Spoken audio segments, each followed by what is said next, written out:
Having a cat doesn't mean you necessarily have to have fleas. Carry on watching to find out why. A quick appreciation shot of Basil. Look at that cat. Honestly, he's so spoiled. Living his best life there. Anyway, back to fleas.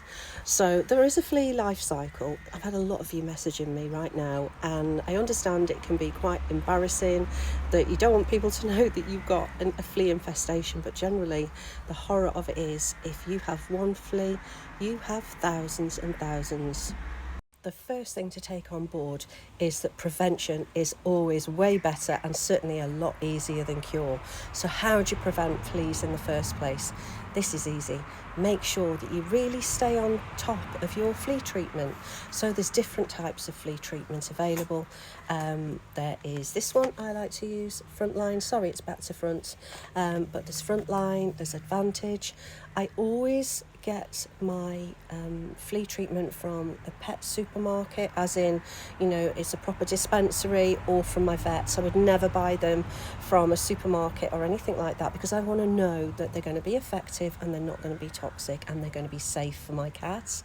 I would never ever use a flea collar, because some cats can have an adverse reaction to flea collars and they're not really that effective. But making sure that you've got your 6 weekly or your monthly, whatever the time frame is for their efficacy to be effective for cats and fleas, use those religiously.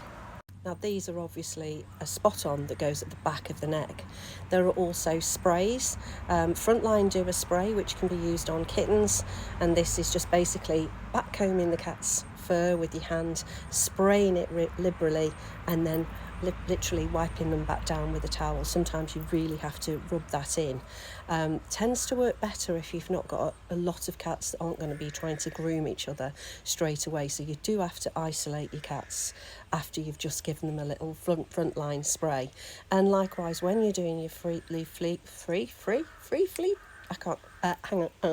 treatment, make sure that you part the fur in between the cat's shoulder blades and you pop it there, and then the cat can't get round to lick it.